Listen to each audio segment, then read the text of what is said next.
वायु तत्व के दूषित होने से बहुत सारे विमान हादसे होंगे, बवंडर आएंगे, तेज आंधी चलेंगी, हवाएं चलेंगी, मौसम का बहुत बड़ा परिवर्तन आएगा और इसकी वजह से हमारी पूरी जिंदगी प्रभावित होगी।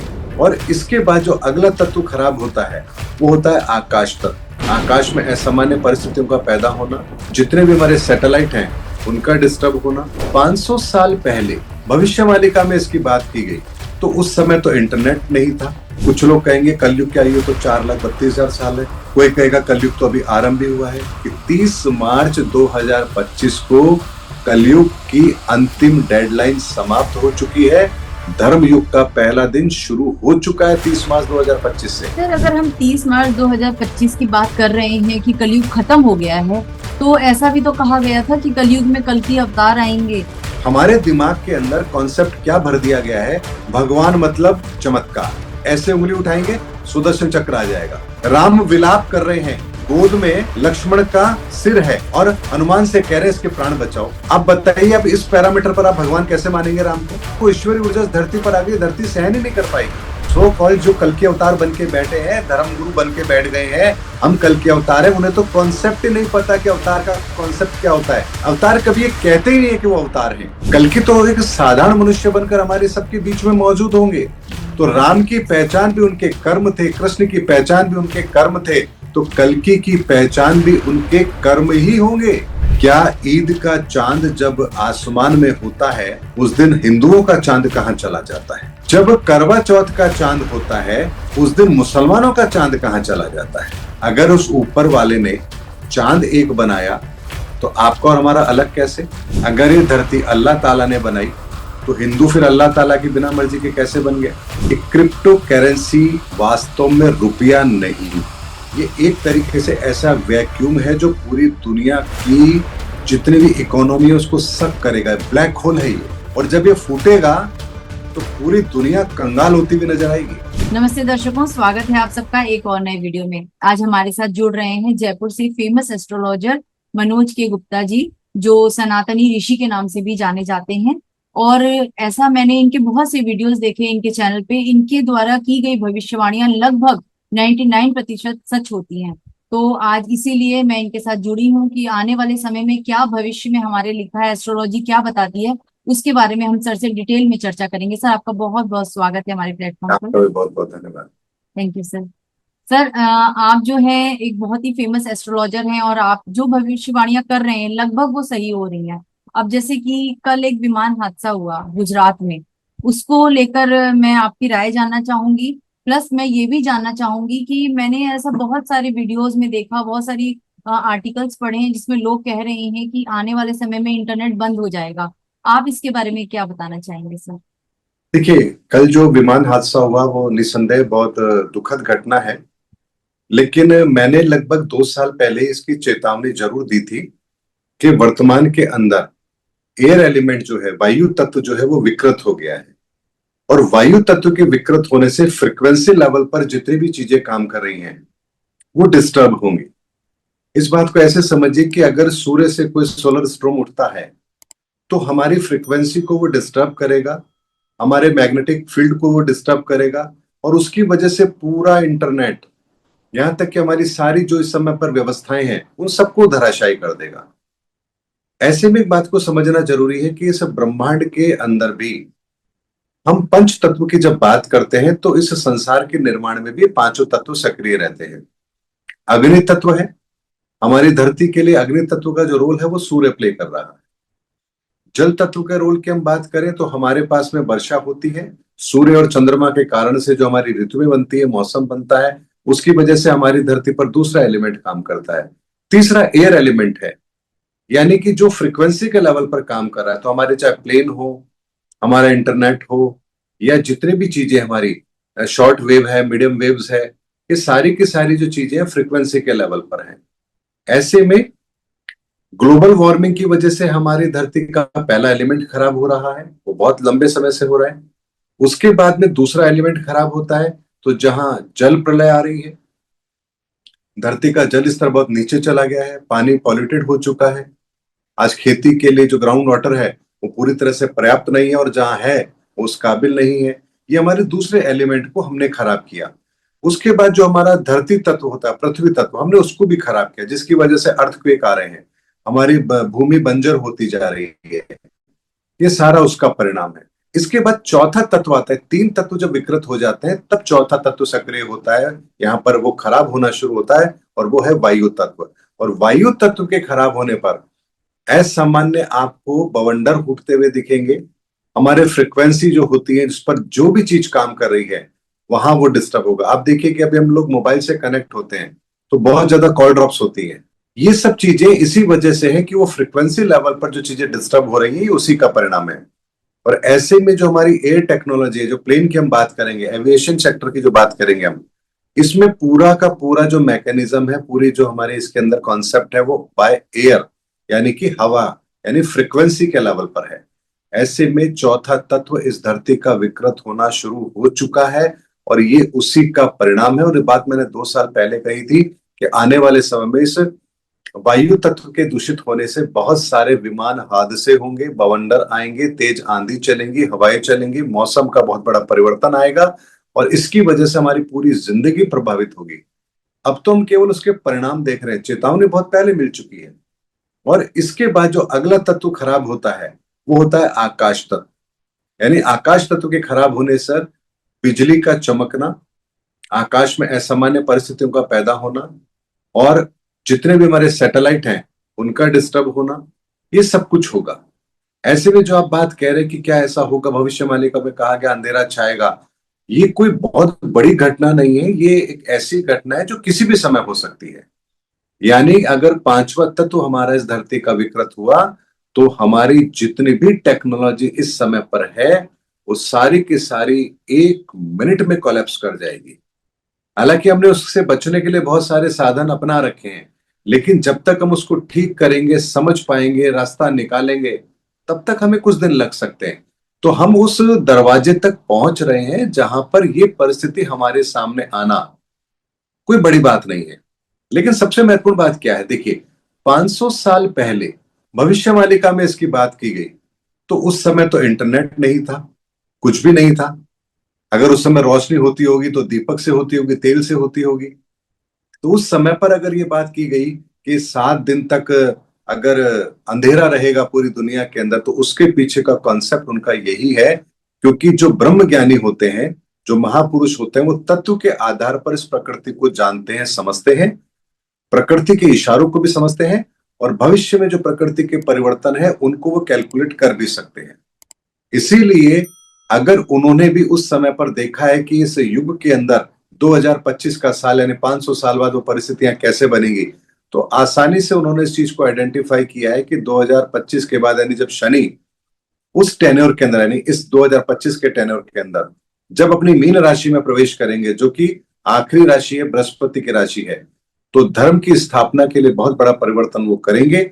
और इसमें हमारी मानव सभ्यता जितनी भी हमने विकास यात्रा की है, ये हमारे लिए ईश्वर की, अगर मैं बात करूं, प्रकृति की बात करूं, तो ताश के पत्तों के समान है। 1 सेकंड में हमारी इन सारी उपलब्धियों को धूल चटा सकती है, क्योंकि हमारी जितनी भी उपलब्धि है वो कहीं ना कहीं प्रकृति के उन तत्वों को जानने के पश्चात है, लेकिन संपूर्णता हम नहीं जानते।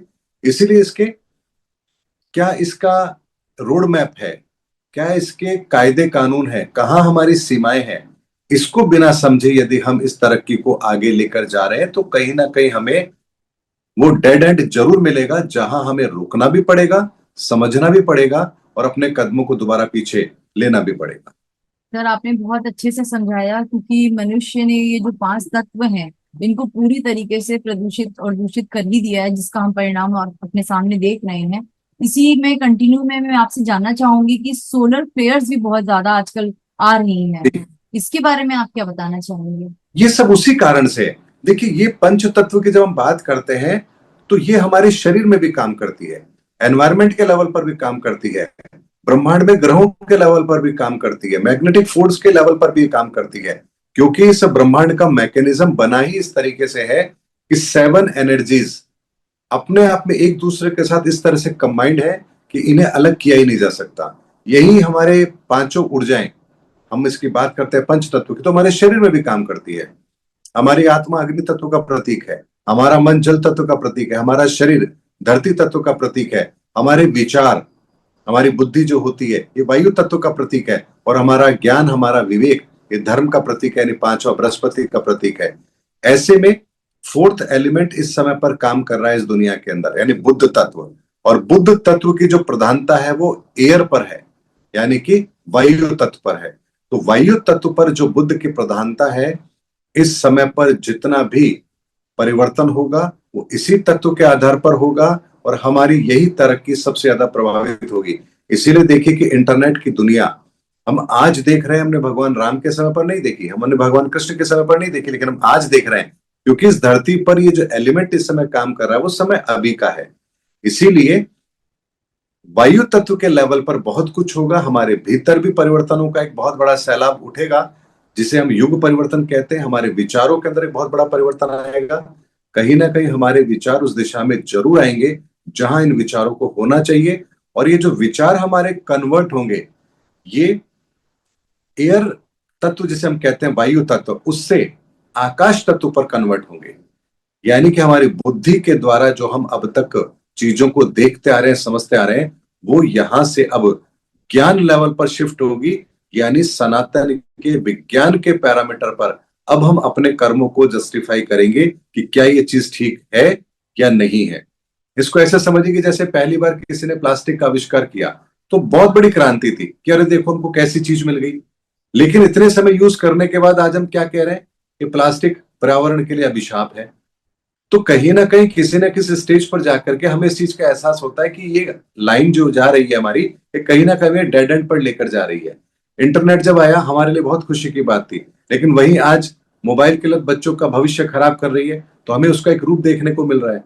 तो ये ऐसा होता है कि किसी तत्व को लेकर जब हम कोई तरक्की करते हैं, आरंभ में वो चीज हमें अच्छी लगती है, लेकिन कहीं ना कहीं अगर हम उसको नहीं समझ रहे, उस तत्व की प्रधानता को नहीं समझ रहे, उसकी सीमाओं को हम नहीं पहचान पा रहे हैं, तो एक समय के बाद वही तरक्की हमारे लिए कष्ट का कारण भी जरूर बनती है। और यही कुछ इस समय पर हो रहा है, जहां हमने जितनी भी तरक्की की है उसके नियम कायदे हमें नहीं पता।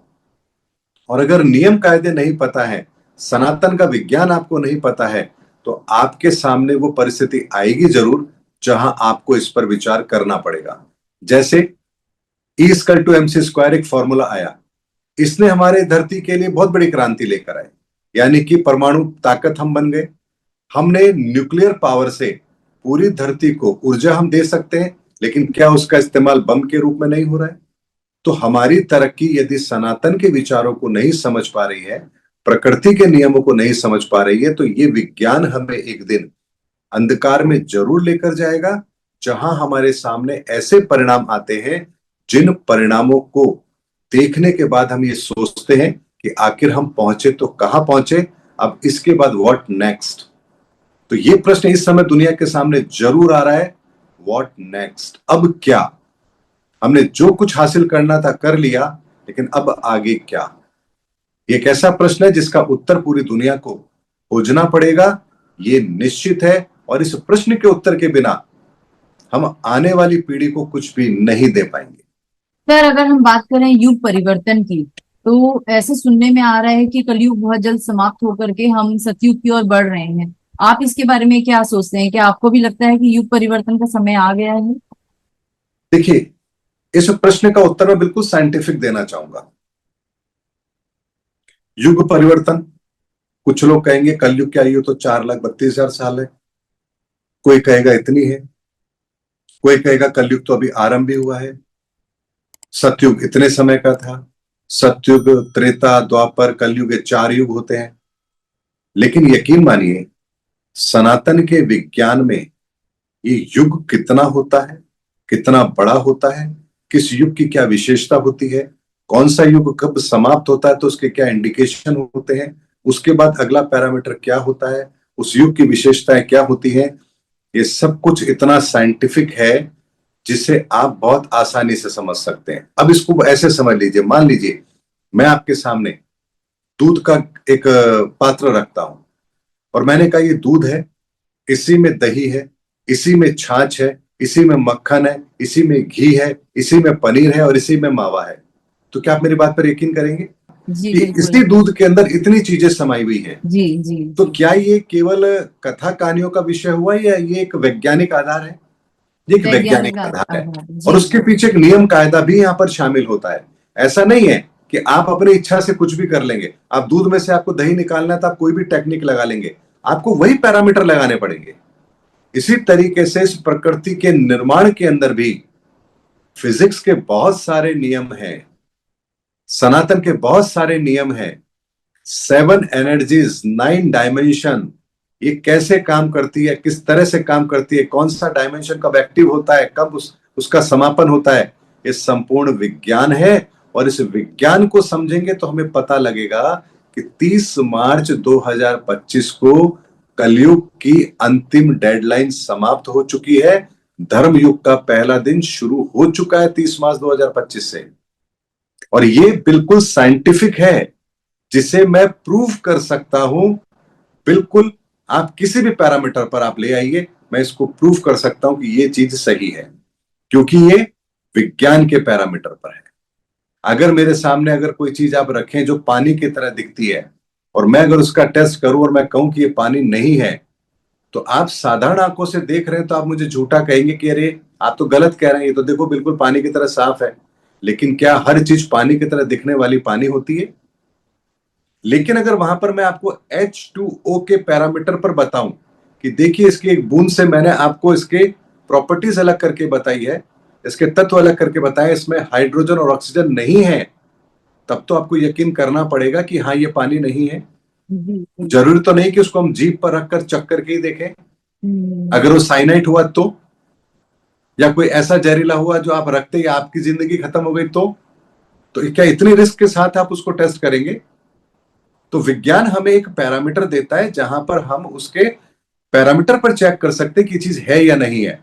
मंगल में जाकर अगर हमें पानी खोजना है, चांद पर अगर हमें पानी खोजना है, तो हम H2O ही तो खोजेंगे, वहां जेसीबी लेके थोड़ी ना जाएंगे हम। जी इसी तरह बिल्कुल। से अगर युग है, युग परिवर्तन है, तो उसके पीछे सनातन का विज्ञान काम कर रहा है। और इस संपूर्ण विज्ञान को देने वाले भगवान गणपति हैं। और इसीलिए इन्होंने, भगवान गणपति ने हमें 9 ब्रह्म सूत्र दिए हैं। और एक एक ब्रह्म सूत्र एक एक अंक को रिप्रेजेंट करता है। एक जो डिजिट है वो एक को आप एक मत मानिए, वो ब्रह्मांड का पहला ब्रह्म सूत्र है जो सिंगल डिजिट फॉर्मूला है। उस सिंगल डिजिट फॉर्मूले को अगर आप डिकोड करेंगे तो आपको उसके पीछे एक अनंत का विज्ञान दिखाई देगा। और ये साइंस के अंदर वैज्ञानिक जानते हैं। इसीलिए निकोला टेस्ला कहते थे कि 369 इज अ मैजिकल फिगर। अब यहां हमारे लिए तो सिंपल तीन तो तीन होता है ना, लेकिन उनको पता था कि तीन का फिगर अपने आप में फिगर नहीं है, ये ब्रह्मांड की बहुत बड़ी चाबी है। यानी सिंगल डिजिट फॉर्मूला जो तीन का है, वो तीन का फॉर्मूला अपने अंदर एक ऐसी एनर्जी को समाहित किए हुए है, ऐसे विज्ञान को समाहित किए हुए है, जिस विज्ञान को यदि हम जान जाएंगे तो सिंगल डिजिट फॉर्मूला हमें इस ब्रह्मांड के पूरे डायमेंशन से अवगत करा देगा, उसकी पूरी ताकत से हमें अवगत करा देगा। और सोचिए, उस डायमेंशन को हम समझ गए, उसकी ताकत को समझ गए, तो हम ब्रह्मांड के अंदर इन ऊर्जाओं का प्रयोग करके कितनी बड़ी क्रांति लेकर आ सकते हैं। इसीलिए ये युग परिवर्तन की बात है, ये भगवा पहन करके मंच पर बैठ के कहने की बात नहीं है, ये सनातन के विज्ञान पर खरी उतरने वाली बात है। और इसीलिए हमारे शास्त्रों में ऋषि परंपरा होती थी, ऋषि अनुसंधान करते थे, विज्ञान के ज्ञाता होते थे, ज्योतिष के ज्ञाता होते थे, धर्मशास्त्रों के ज्ञाता होते थे।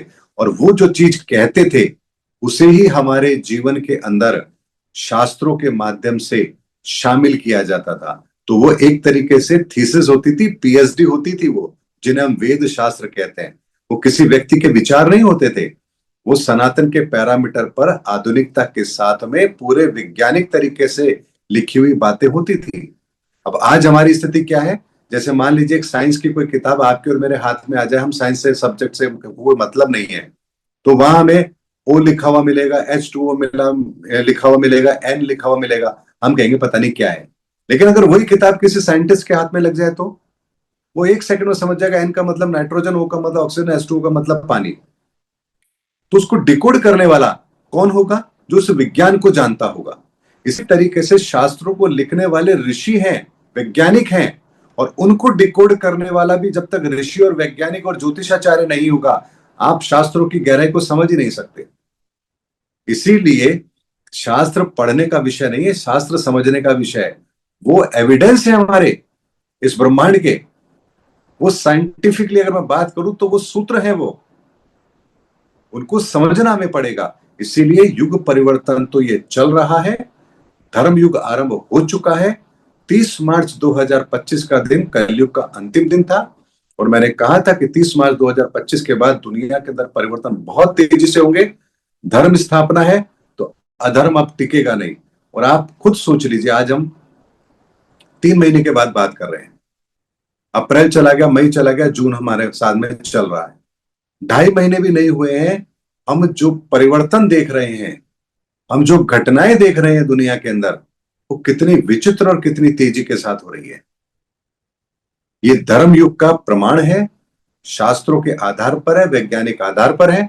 इसको आप जिस चाहे पैरामीटर पर मुझसे आप बात कर सकते हैं। कोई वैज्ञानिक अगर इस चीज को समझना चाहे, कोई धर्म गुरु समझना चाहे, मैं उसी आधार पर बात करूंगा। धर्म गुरु के सामने धर्म शास्त्रों के आधार पर बात रखेंगे, वैज्ञानिकों के सामने वैज्ञानिक आधार पर बात करेंगे। लेकिन ये सच है, परिवर्तन हो चुका है। अब हम केवल धीरे धीरे उस युग के अंदर और आगे बढ़ते जा रहे हैं। ये ठीक वैसा समय जैसे रात को 12 बजे डेट बदल गई है, अब धीरे धीरे हम भोर की तरफ बढ़ रहे हैं। एक समय आएगा 4 घंटे बाद, 5 घंटे बाद जब सूर्योदय होगा, वैसे ही इस परिवर्तन के अंदर एक समय कालखंड आएगा। इस कालखंड में इतने परिवर्तन हो चुके होंगे कि जब वो समय आएगा, 2-4 साल के बाद का ही वो समय है, तब हमारे सामने इस धरती पर बहुत सारे ऐसे परिवर्तन आंखों के सामने होंगे जिन्हें हम देखेंगे, तब हम समझेंगे कि 30 मार्च 2025 को जो बात कही गई थी उस दिन के लिए, वो आज सच हो चुकी है। सर, अगर हम 30 मार्च 2025 की बात कर रहे हैं कि कलयुग खत्म हो गया है, तो ऐसा भी तो कहा गया था कि कलयुग में कल की अवतार आएंगे और तब नए युग की शुरुआत होगी, उस युग को वो समाप्त करेंगे। तो कल की अवतार जैसा कुछ दिखा नहीं हमें इस पूरे कलयुग में। देखिए, एक मैं आपसे बात कहता हूं, इस प्रकृति का एक नियम है, वो नियमों के अनुसार ही चलता है। मैं आपके सामने एक बीज रखूं और कहूं ये आम का वृक्ष है, आप मानेंगे? लेकिन उस बीज के अंदर आम का वृक्ष बनने की ताकत तो है। जी बिल्कुल। तो इस धरती पर ऐसा नहीं होता है, ऑन ऑफ का स्विच नहीं है कि यहां ऑन किया और सब कुछ बदल गया। इस धरती के लेवल पे मैंने कहा ना, 7 ऊर्जाओं के अंदर ये पूरा कार्य होता है। तो पहले फर्स्ट एलिमेंट के तौर पर वो चीज का परिवर्तन शुरू होता है, फिर सेकंड एलिमेंट काम करता है, फिर थर्ड एलिमेंट काम करता है, फिर फोर्थ एलिमेंट काम करता है, उसके बाद 7th एलिमेंट में जाकर के वो चीज हमारे सामने आती है। तो सबसे पहले धर्मयुग की स्थापना, अगर कल की आएंगे, इस धरा पर उन्हें आना है, काम करना है, तो क्या सीधे वो 25 साल के या 50 साल के होकर आएंगे? उनका भी एक प्रोसेस है, इस पूरे संसार की समस्याओं को समझना, तत्व के आधार पर उसको एनालिसिस करना, ईश्वरीय ऊर्जा से उसका समाधान निकालना, और फिर दुनिया के सामने उस समस्या का समाधान रखना। क्या ये कार्य इतना आसान है, एक दिन में हो जाएगा?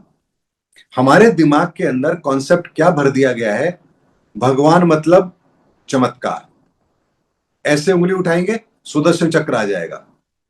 यही हमने सोचा है, यही हमारी सोच है। लेकिन हमारी इसी सोच को आप शास्त्रों के पैरामीटर पर देखिए, राम विलाप कर रहे हैं, गोद में लक्ष्मण का सिर है, और हनुमान से कह रहे हैं इसके प्राण बचाओ। आप बताइए, अब इस पैरामीटर पर आप भगवान कैसे मानेंगे राम को? जी जी, ये बचपन में कई बार ये प्रश्न मेरे भी मन में भी आया था कि अगर राम जी इतने वीक थे तो फिर हम उन्हें भगवान कैसे कहें। ये मेरे मन में बहुत बार प्रश्न था।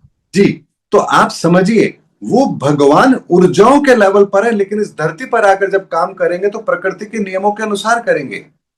रावण को मारने के लिए क्या विष्णु जी अपने लोक से सुदर्शन चक्र नहीं भेज सकते हैं? क्या ट्रैवलिंग नहीं हो सकती क्या इतनी लंबी सुदर्शन चक्र की? क्या परेशानी है? लेकिन इस धरती का विज्ञान काम करता है, उसी तरह से काम करेगा। ऊर्जाओं के लेवल पर उस डायमेंशन पर चीजें अलग काम करती है, इस धरती के डायमेंशन पर चीजें अलग काम करती हैं। तो इस धरती पर अगर कोई काम करना है, वो ईश्वरीय ऊर्जा इस धरती पर आ गई, धरती सहन ही नहीं कर पाएगी। आप ऐसे समझिए कि जैसे आपके घर की लाइट जलती, आपका एसी चलता है, लेकिन वो एसी आपका 240 वोल्ट पर चलता है। लेकिन जहां बिजली पैदा हो रही है वहां 11,000 वोल्ट का करंट है। वहां से एक मैकेनिज्म के तहत, ट्रांसफार्मर के तहत आपके घर तक बिजली पहुंच रही है। उसकी एक निश्चित मात्रा है, ना उससे कम काम करेगी ना उससे ज्यादा काम करेगी। इसी तरह से इस प्रकृति के अंदर भी उस ईश्वरीय ऊर्जा को इस धरती पर आने के लिए उस लेवल पर, उस ऊष्मा के, उस ऊर्जा के लेवल पर आना होता है। इस धरती पर आकर के हम मनुष्यों की तरह ही उन क्रियाओं को करना पड़ता है, लेकिन वो सब जानते हैं कि वो क्या कर रहे हैं और कौन सी लीला वो कर रहे हैं। तो भगवान राम जानते थे कि वो क्या कर रहे हैं, लेकिन इस प्रकृति के नियमों की पालना वो यहां कर रहे हैं। तब जरा सोचिए, जिन्हें वनवास मिला वहां वो विचलित नहीं हो रहे हैं, और यहां लक्ष्मण को अपनी गोदी में देख करके वो विचलित हो रहे हैं। अहिल्या का उद्धार कर दिया, बाली को मार दिया, और यहां लक्ष्मण के प्राण नहीं बचा पाएंगे वो। तो ये एक ऐसी चीज है जिसे हमें समझना पड़ेगा कि ईश्वर का कॉन्सेप्ट वो नहीं है जो हमारे दिमागों में भर दिया गया है। भगवान श्री कृष्ण क्या नहीं कर सकते थे? फिर क्यों कह रहे हैं अर्जुन को, अर्जुन उठ युद्ध कर, तू मत कर, मैं ही कर दूंगा? कह सकते थे भगवान, सुदर्शन चक्र निकालते, सबको मार देते, लेकिन उन्होंने ऐसा नहीं किया। सामने कर्ण है, कह रहे जाओ सुबह जाकर के उससे कवच कुंडल मांगो। बर्बरिक को खाटू श्याम जी बनाकर पुजवा रहे हैं। भीष्म पितामह के सामने शिखंडी को खड़ा किया है। दुर्योधन जा रहा है अपनी माता के सामने निवस्त्र होकर, तो रोक दिया, अरे इसकी अगर पूरा शरीर वज्र का होगा तो मरेगा कैसे? तो सोचिए कितनी कूटनीति के तहत धर्म की स्थापना के लिए ईश्वर कार्य कर रहे हैं। तो कल के अवतार को भी कार्य करने के लिए इसी विधानों की पालना करनी है। वो चमत्कार नहीं करेंगे। तो सो कॉल्ड जो कल के अवतार बन के बैठे हैं, धर्म गुरु बन के बैठ गए हैं, हम कल के अवतार हैं, उन्हें तो कॉन्सेप्ट ही नहीं पता कि अवतार का कॉन्सेप्ट क्या होता है। अवतार कभी ये कहते ही नहीं है कि वो अवतार हैं। अवतार का काम होता है इस धरती के लिए कार्य करना, और वो चुपचाप वो कार्य करते हैं, और उनके कार्यों से भविष्य में उनकी पहचान होती है कि ये अवतार पुरुष है।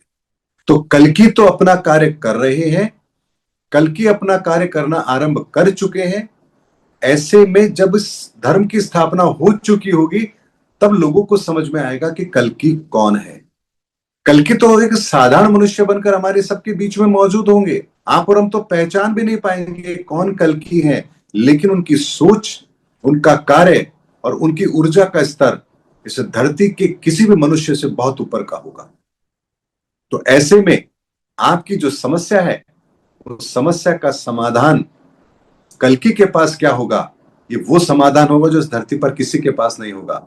वर्तमान समस्या के अंदर कल्कि का दृष्टिकोण वो दृष्टिकोण होगा जो इस संसार में किसी के पास नहीं होगा, और कल्कि के पास वर्तमान समस्या का वो समाधान होगा जो दुनिया में किसी के पास नहीं होगा, और उसी से वो पहचाने जाएंगे कि ये कल्कि है।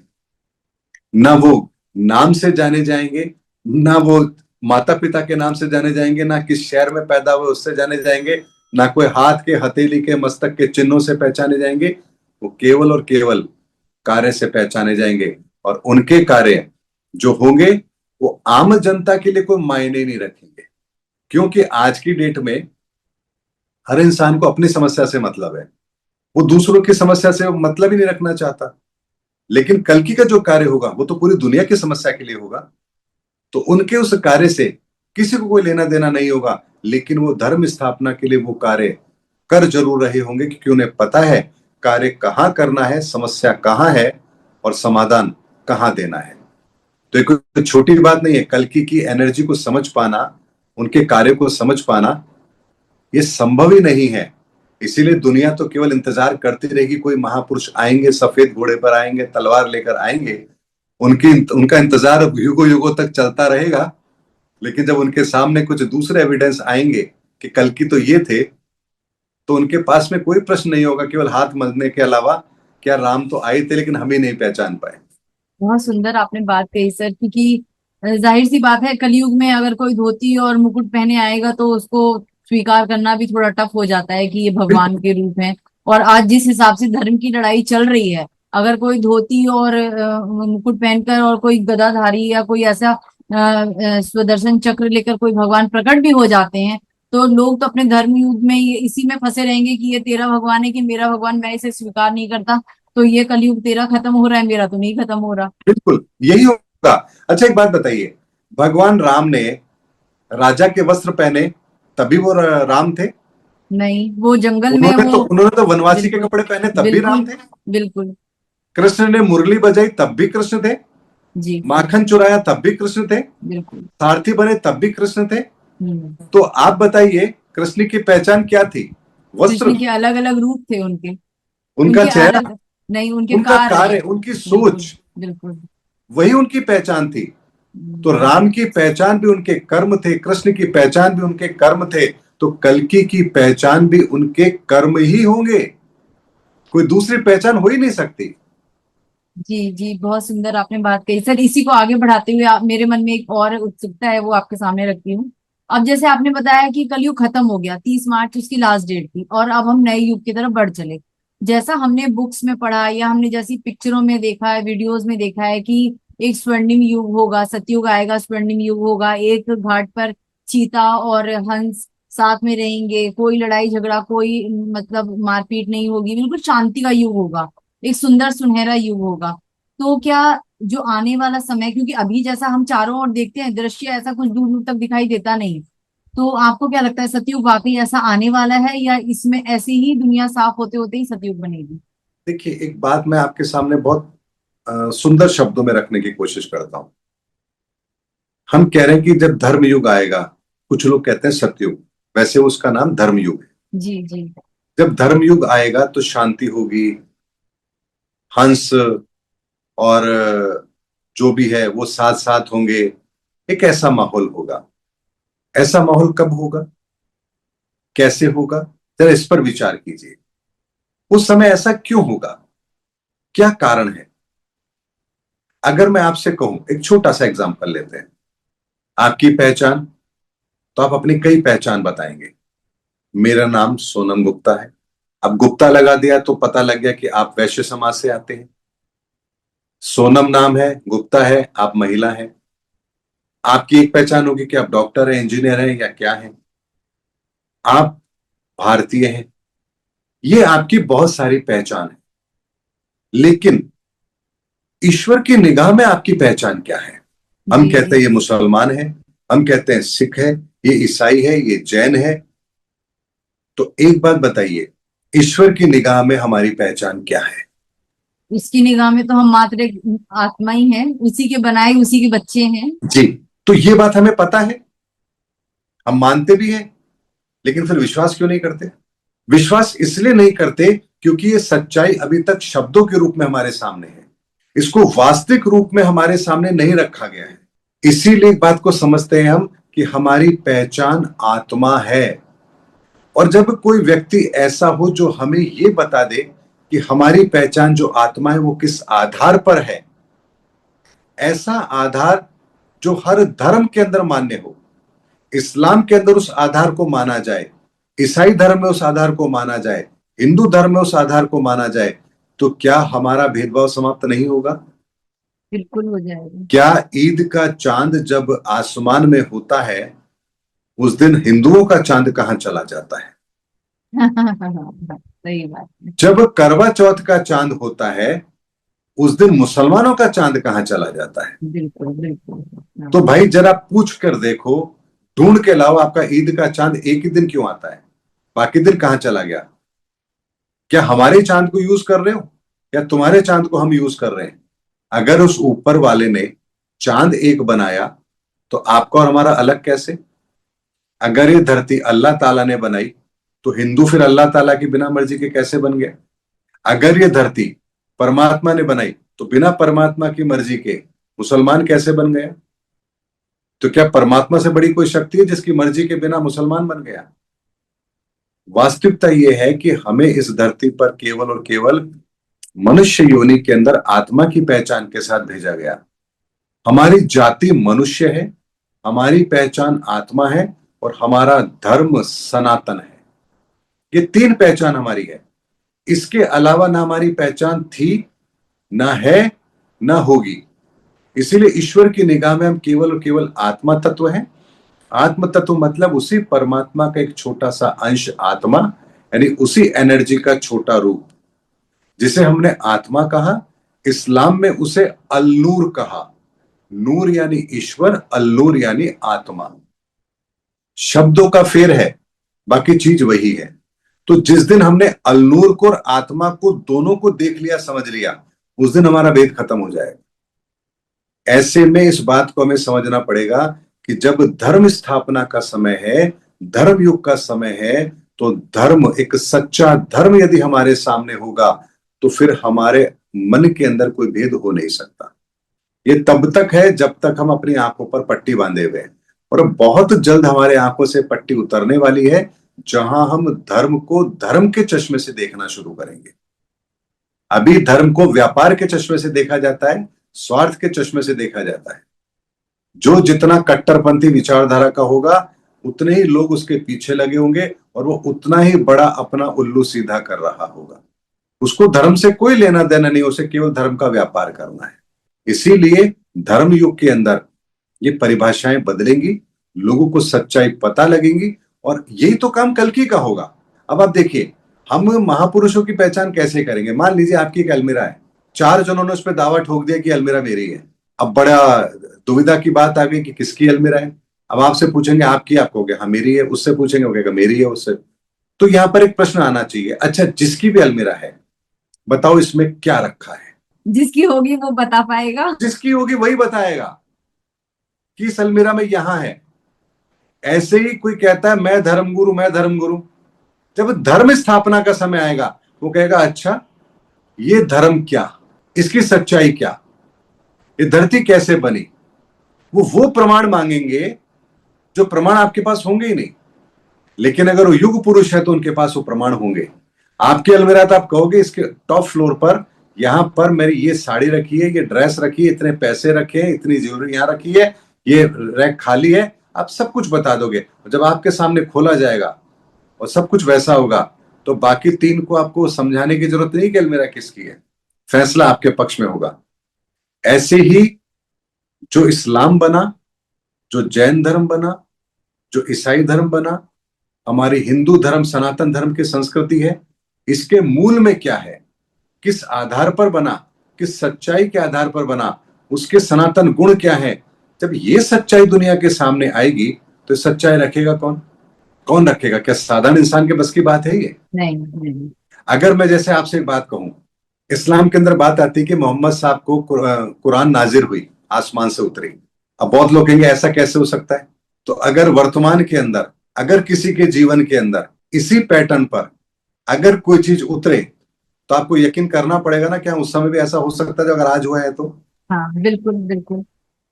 अगर मैं आपसे ये कहूं, सनातन के वो रहस्य जिसे आज तक कोई दुनिया में कोई बड़े से बड़ा वैज्ञानिक भी जिसे नहीं सुलझा पाया, अगर उसको कोई व्यक्ति सुलझा दे और वो ये दावा करे कि ईश्वरीय शक्ति के द्वारा, ईश्वरीय ऊर्जा के द्वारा ये रहस्य हमारे सामने रखा गया है, तो आपके पास कोई और तरीका होगा उस बात को जुटलाने का? आप कह पाएंगे कि गलत है ये? नहीं बिल्कुल नहीं। क्योंकि आपने उस अलमीरा के अंदर बताया क्या क्या रखा है। ऐसे ही आप ये बता रहे हैं कि इस धरती के निर्माण में किन किन चीजों का योगदान है, वो कैसे काम करती है, आज कैसे काम कर रही है, उस समय कैसे काम करती थी, भविष्य में कैसे काम करेगी। और एविडेंस के साथ जब आप बात रखेंगे तो आपकी बात को कोई भी नहीं झुटला पाएगा। यहां पूरी दुनिया उस सत्य को मानने के लिए विवश होगी, उस धर्म को मानने के लिए विवश होगी। और यकीन मानिए, जितने भी धर्म इस समय पर इस धरती पर हैं, उनमें एक एक गुण सनातन का अवश्य है। वो संपूर्ण सनातन के गुण लेके नहीं है, लेकिन एक एक गुण हर धर्म के अंदर मौजूद है। इस्लाम के अंदर कट्टरता के साथ अपने धर्म पर चलना, ये गुण, सनातन का गुण इस्लाम के अंदर है। अपनी इंद्रियों पर विजय प्राप्त करना, ये गुण जैन धर्म के अंदर है।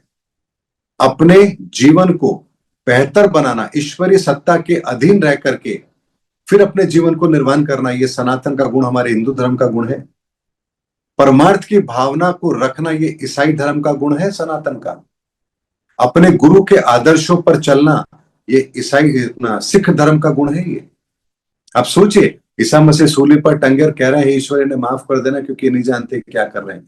इतनी महानता के साथ कोई बात कह दे, ये दया भाव का गुण उस ईसाई धर्म का मूल है। मोहम्मद साहब ने ठोकरें खाई, पत्थर खाए, लेकिन हिंसा का रास्ता नहीं अपनाया। अपना ईमान उस ईश्वरीय वचनों से इधर उधर नहीं किया। जो वचन उनको मिले, जो कुरान नाजिल हुई, उन्होंने एक एक शब्द पर यकीन किया। तो ये गुण इस्लाम का है। तो कोई भी एक सनातन के गुण के बिना कोई सभ्यता विकसित हो ही नहीं सकती। ये बात हकीकत है। तो अगर कोई व्यक्ति जिस धर्म को समझ रहा है, जान रहा है, अगर उस धर्म की विशेषता को समझ लेगा, तो उसको पता लगेगा कि उसके हाथ में कितना अनमोल खजाना है और वो उसको कहां लुटा रहा है, कहां क्रियाओं के पीछे पड़ा है और कहां उस धर्म का मूल गुण वो छोड़ चुका है। इसीलिए बहुत गहरी बात है ये। समझने वाले इस बातों को समझेंगे, लेकिन धर्म युग के अंदर ये सारी सच्चाई हमारे सामने आएगी। अब समय वो नहीं है जिन चीजों को हम छुपा पाए।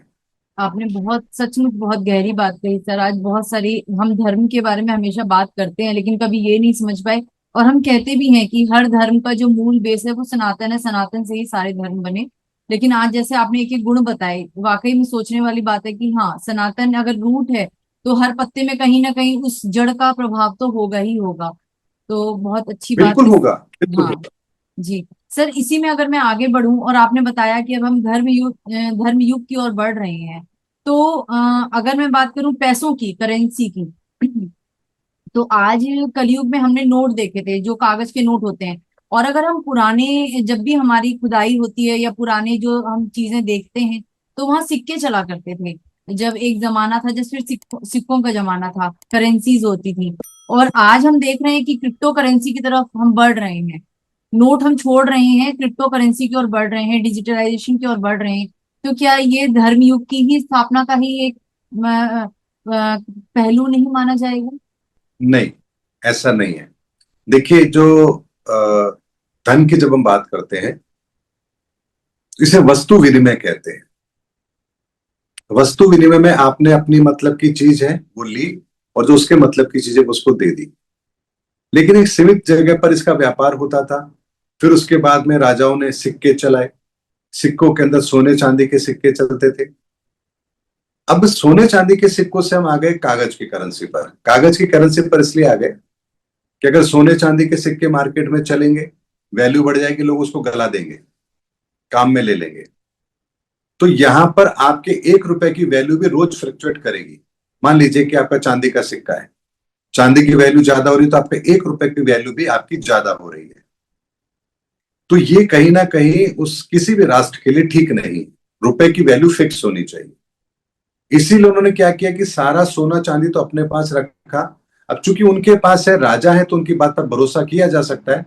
तो उन्होंने कागज की मुद्रा यहां पर बना करके मार्केट में ले गई। मार्केट में जब कागज की मुद्रा है तो उस कागज पर भी एक गारंटी है, हुंडी कह सकते हैं इस तरह को हम, एक तरीके से इसको, जहां कहा जा रहा है कि भाई ये नोट है, इतने रुपए का नोट है, कि जिसके पास भी होगा और कोई भी मुझसे अगर आखिर मांगेगा तो मैं इतने मूल्य के बराबर की उसको वैल्यू दे दूंगा। ये एक तरीके से आप कह सकते हैं कि उसकी एक तरह से गारंटी है। वही आरबीआई गारंटी देता है, वही फेडरल बैंक गारंटी देता है। लेकिन यहां पर जो क्रिप्टो करेंसी की बात हो रही है, कि क्रिप्टो करेंसी वास्तव में रुपया नहीं है, ये ब्लॉकचेन सिस्टम है।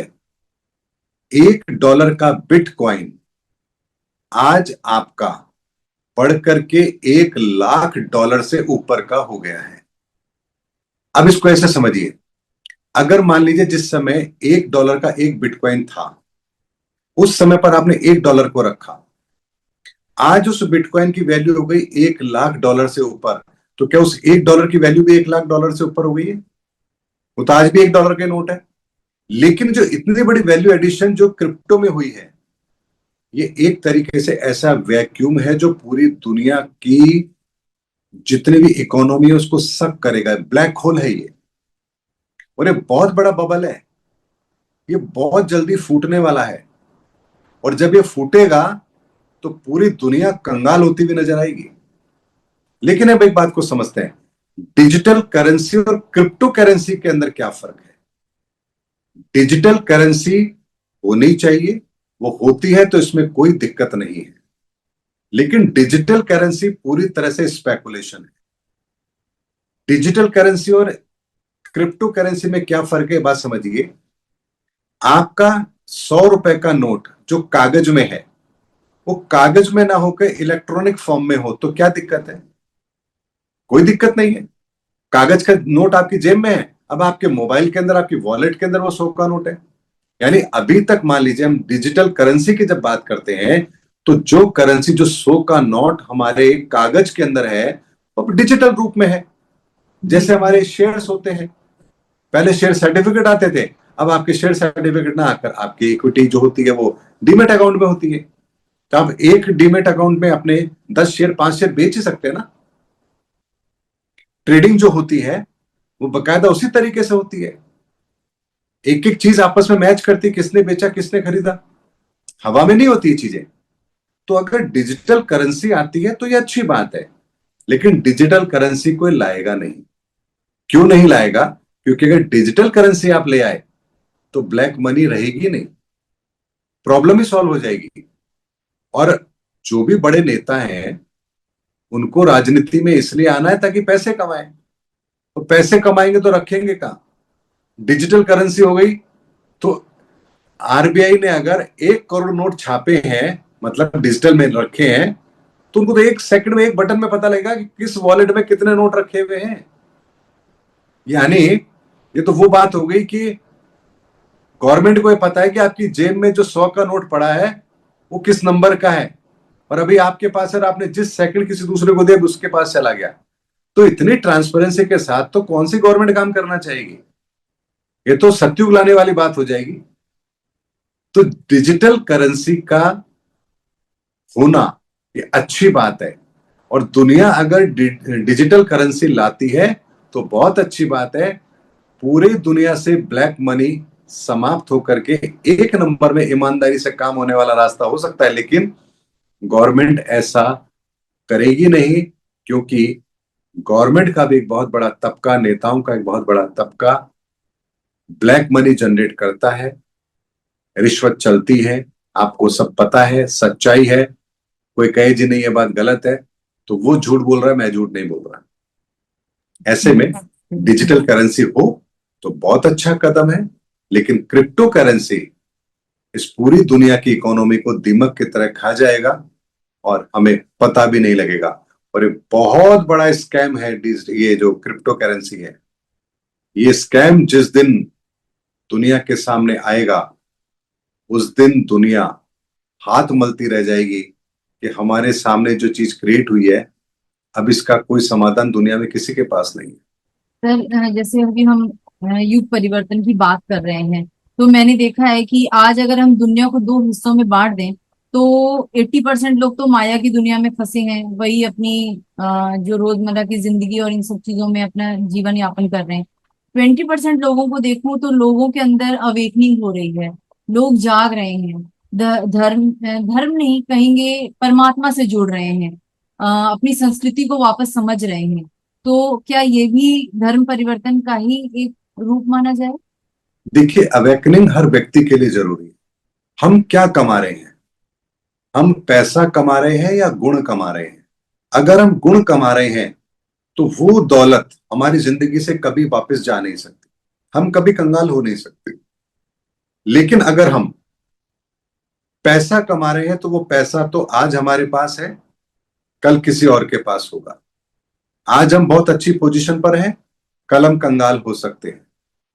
लेकिन हमारे सनातन के अंदर सदैव गुणों की पूजा की गई है, और यही कारण है कि समाज के अंदर पैसा बाय प्रोडक्ट मान करके अगर हम अपने गुणों पर काम करें, तो एक ऐसे बेहतर समाज की परिकल्पना साकार हो सकती है जो हमारे लिए आवश्यक है।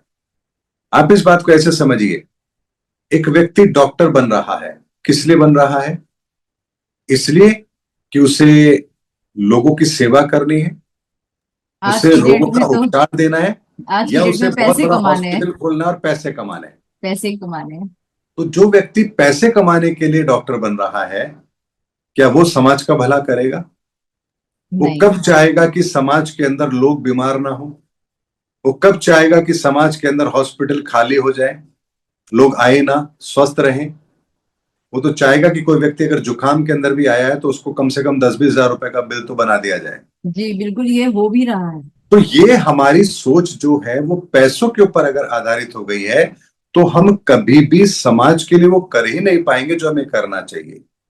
कोई व्यक्ति राजनीति में क्यों आ रहा है? सेवा के लिए या पैसे कमाने के लिए? अगर वो पैसे कमाने के लिए आ रहा है तो वो राजनीति में आकर के सेवा कैसे कर सकता है?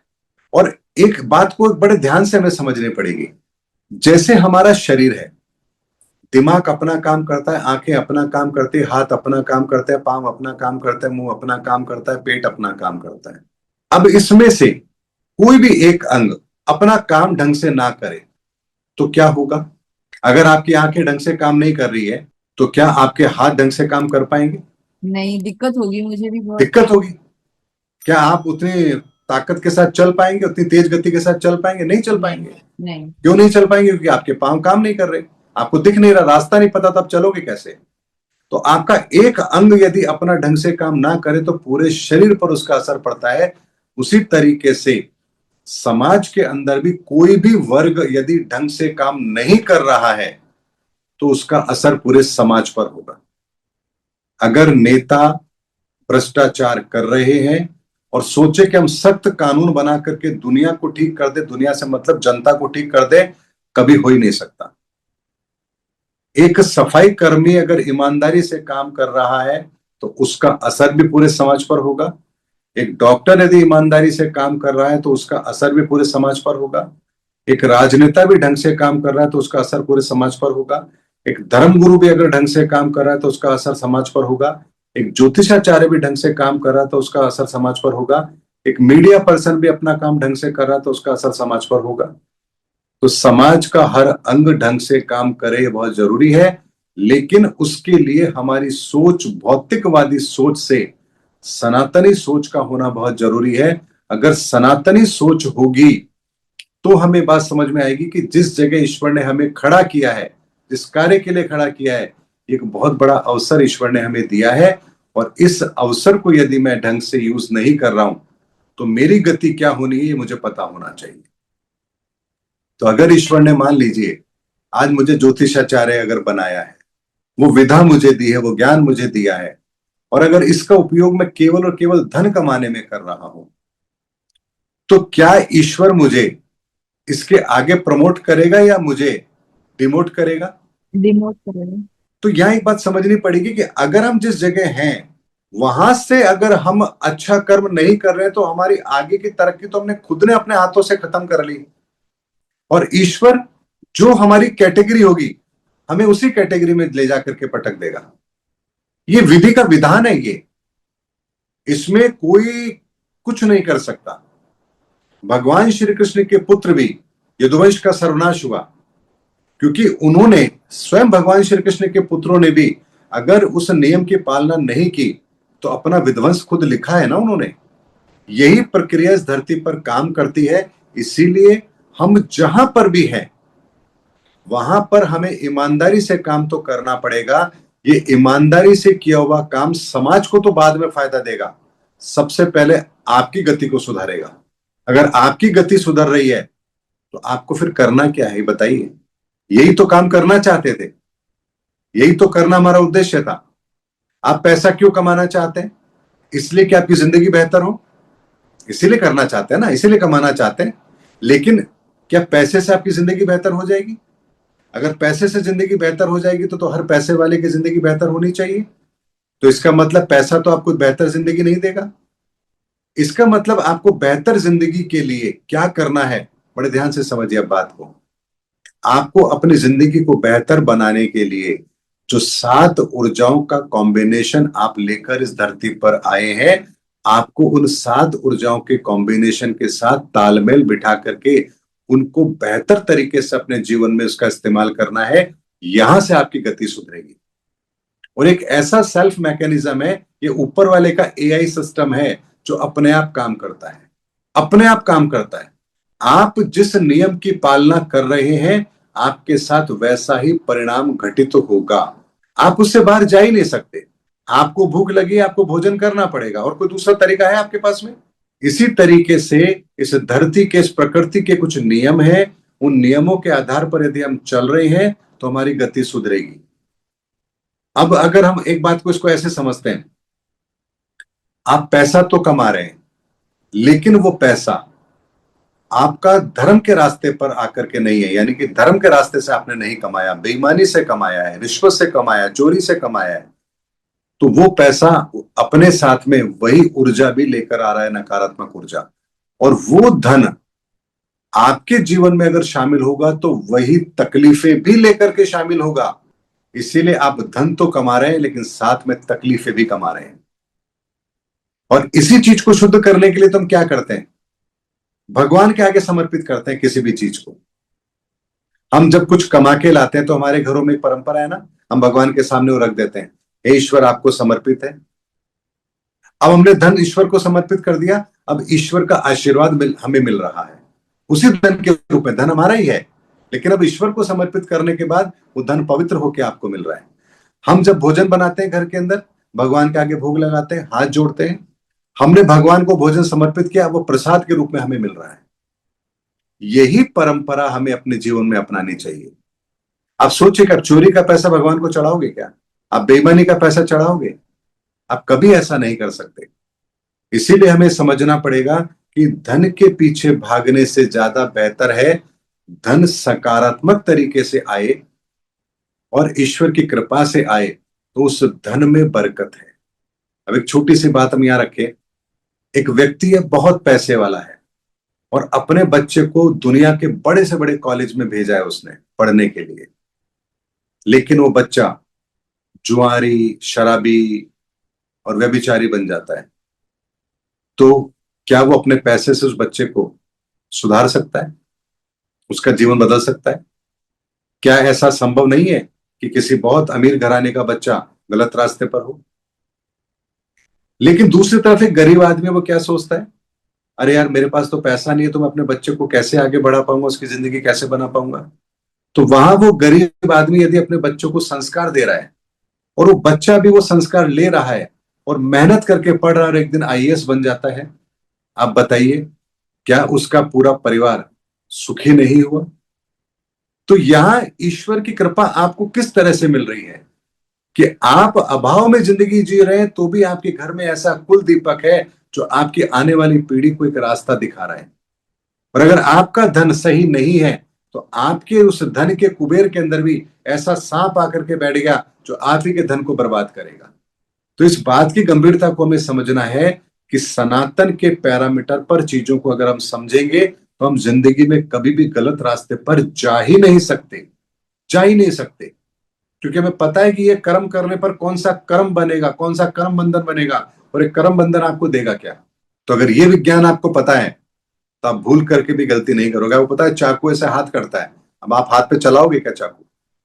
लेकिन जो नहीं जानता वो तो चला लेगा। बच्चा होता है छोटा सा, ले ले हाथ में चाकू तो हाथ कटा ही लेता है ना, क्योंकि उस बच्चे को नहीं पता है चाकू का मतलब क्या होता है, इसकी धार क्या होती है। लेकिन आपको तो पता है, आप तो बड़े सावधानी से उससे काम करते हो।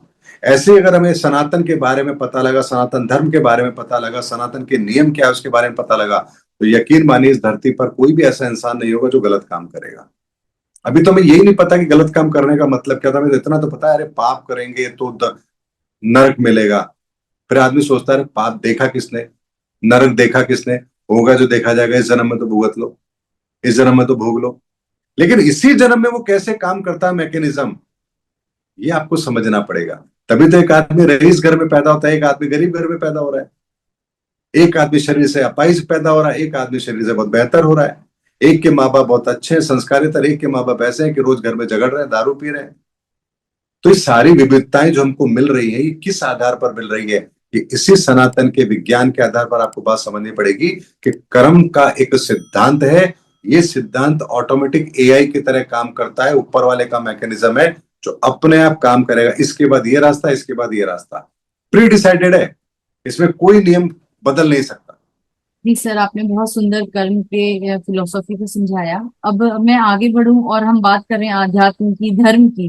तो अगर मैं बात करूं पिरामिड की, तो पिरामिड की जो ऊर्जा है, कहा जाता है वो विश्व की सबसे शक्तिशाली ऊर्जा होती है। तो आप पिरामिड के विज्ञान को थोड़ा सा प्लीज समझाएंगे, क्योंकि मुझे लगता है इसके ऊपर आपकी बहुत डिटेल आपने स्टडी की है। तो वो आज मैं चाहूंगी आप शेयर करें प्लीज। देखिए, एक बात मैं आपको बताता हूं, इस ब्रह्मांड के निर्माण के अंदर 9 आयामों का बहुत बड़ा रोल है। और ब्रह्मांड की पहली ऊर्जा, दूसरी ऊर्जा, तीसरी ऊर्जा, इन तीन ऊर्जाओं से मिलकर के ब्रह्मांड की एक ऊर्जा बनती है, एक सेगमेंट तैयार होता है। इसे हम क्रिएशन का सेगमेंट कहते हैं। ये क्रिएशन का जो सेगमेंट है ये ब्रह्मा जी के पास है। 4 नंबर, 5 नंबर और 6 नंबर, इन तीन ऊर्जाओं का सेगमेंट भगवान विष्णु के पास है। 7, 8, 9 ये सेगमेंट भगवान शिव के पास है। इसीलिए त्रिदेवों की रचना ब्रह्मा विष्णु महेश, इसीलिए सिंगल डिजिट 9 होते हैं। जो 1, 2, 3 की ऊर्जा है ये वायु तत्व को रिप्रेजेंट करती है, यानी एयर फ्रीक्वेंसी है ये। 4, 5, 6 जो जल तत्व है, 7, 8, 9 ये ठोस है। तो इसी तरह से ठोस, द्रव्य और गैस, तीन पदार्थ के रूप में संसार की रचना की कल्पना की गई है। मतलब ये विज्ञान हमारे सामने रखा गया है।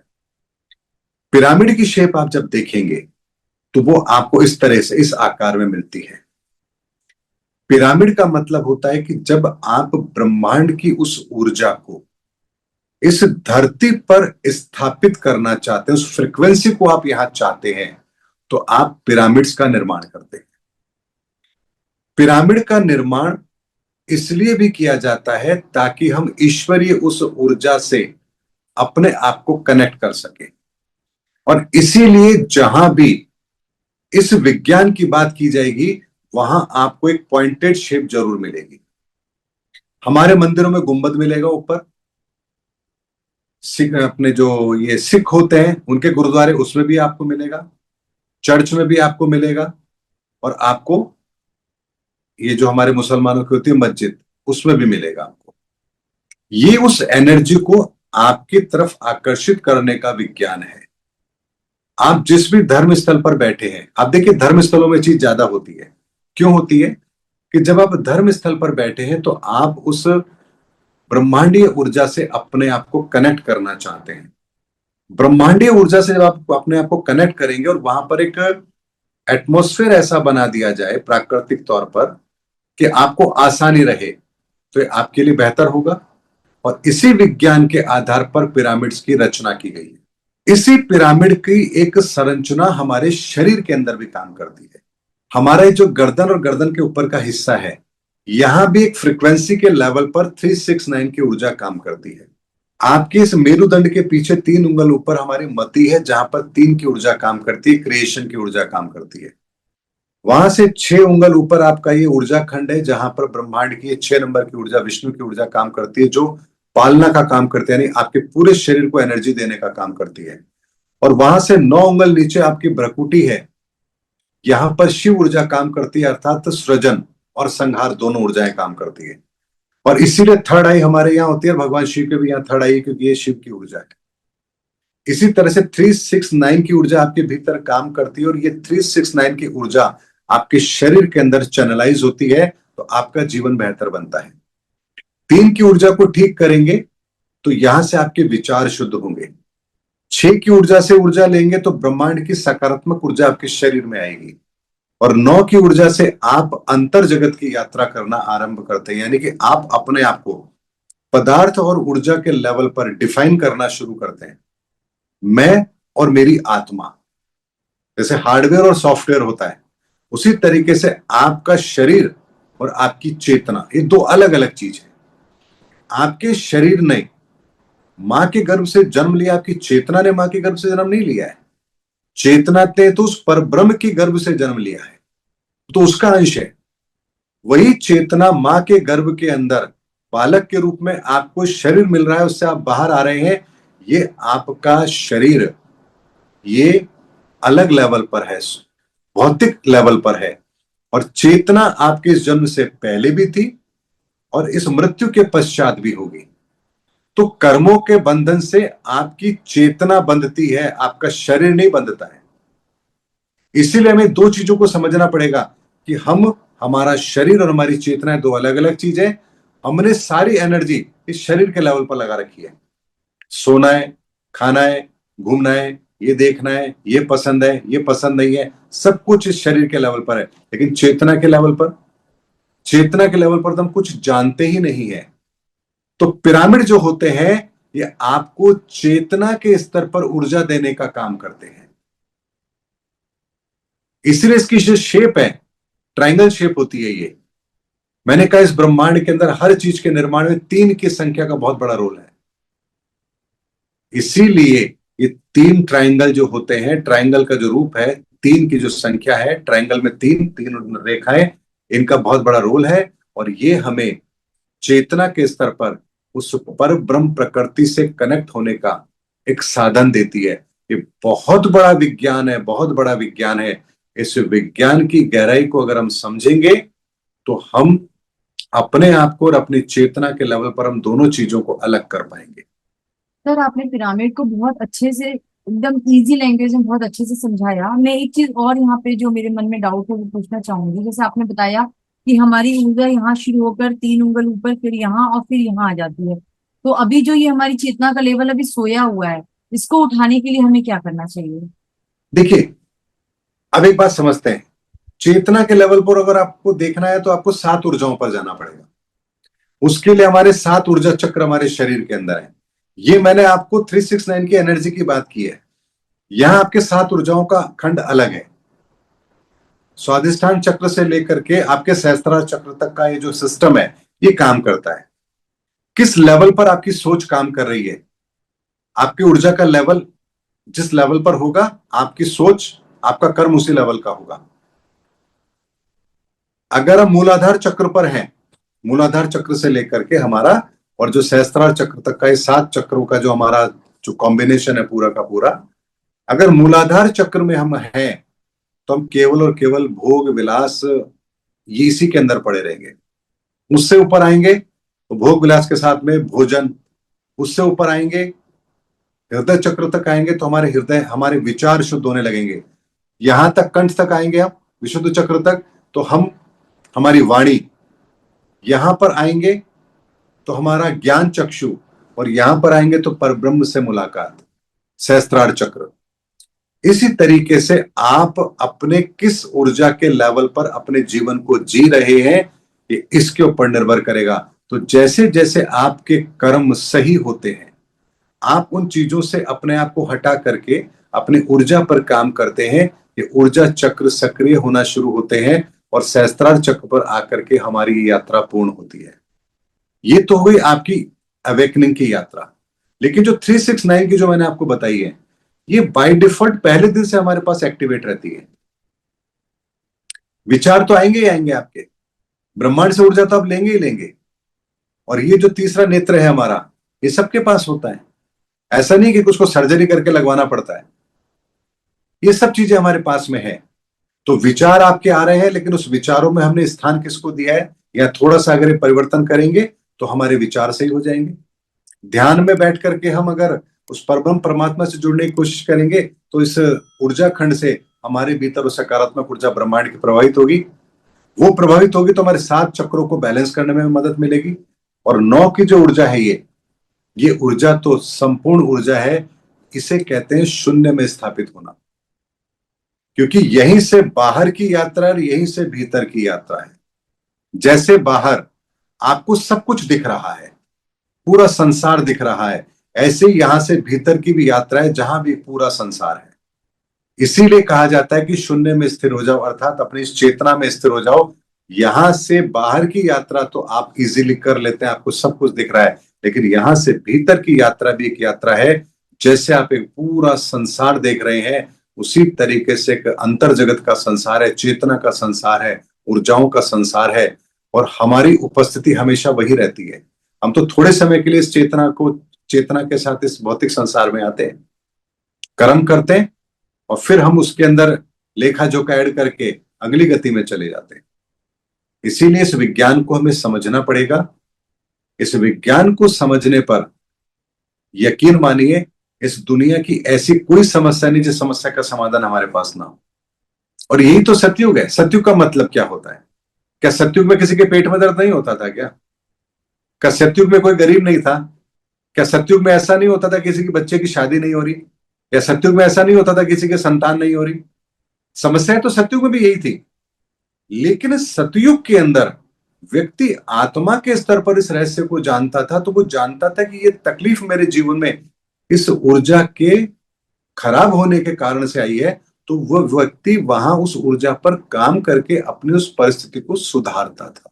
हमने भी यही करना है, ऊर्जाओं के लेवल पर अपने को पहचानना है, हमारी समस्या किस ऊर्जा के कारण से है, किसको हमने विकृत कर लिया है, उसको ठीक करना है, चीजें ठीक हो जाएंगी। इसीलिए सनातन का विज्ञान हमें हमारे संपूर्ण जीवन के अंदर हमारी हर समस्या का समाधान देता है, पर शर्त यही है, हमें सनातन को तो समझना पड़ेगा। सनातन वो नहीं है कि हमने जय श्री राम का नारा लगा लिया, हर हर महादेव बोल लिया, त्रिपुंड लगा लिया, भगवा पहन लिया। सनातन ये नहीं है। सनातन ये तो सनातन की क्रियाएं हैं। आप जिस सनातन को फॉलो कर रहे हैं उसके अंदर ही कुछ क्रियाएं हैं। संपूर्ण सनातन तो जैसे पूरा शरीर होता है वो है, और जो ये हम क्रियाएं करते हैं ये तो अंग है। जैसे चेहरे को बेहतर बनाने के लिए आपने कुछ क्रीम लगा ली, उसी तरीके से हमने अपने सनातन गुणों को विकसित करने के लिए कुछ क्रियाओं को अपने जीवन में स्थान दे दिया। ये अलग चीज है। सनातन तो बहुत अलग चीज है। उस सनातन को जान लेने के पश्चात कुछ जानना शेष ही नहीं रहता, कुछ भी शेष नहीं रहता। सनातन से बाहर कुछ है ही नहीं। सर, आज आपसे बात करके इतनी डिटेल में, इतनी गहराई से जो आज आपने चीजों को समझाया है ना, तो बहुत सारे कंसेप्ट मेरे क्लियर हुए, प्लस मुझे लगता है मेरे दर्शकों के भी बहुत कंसेप्ट क्लियर हुए होंगे। आपने आज बहुत समय दिया और बहुत सारी नॉलेज शेयरिंग की, इसके लिए दिल से मैं आपका धन्यवाद करती हूँ। और इस प्लेटफॉर्म पर आकर आपने हमारे इस प्लेटफॉर्म की शोभा बढ़ाई, उसके लिए आपका दिल से बहुत बहुत thank you, thank you, thank you. बहुत बहुत धन्यवाद आपका भी और आपके दर्शकों का भी। जय सनातन धर्म की।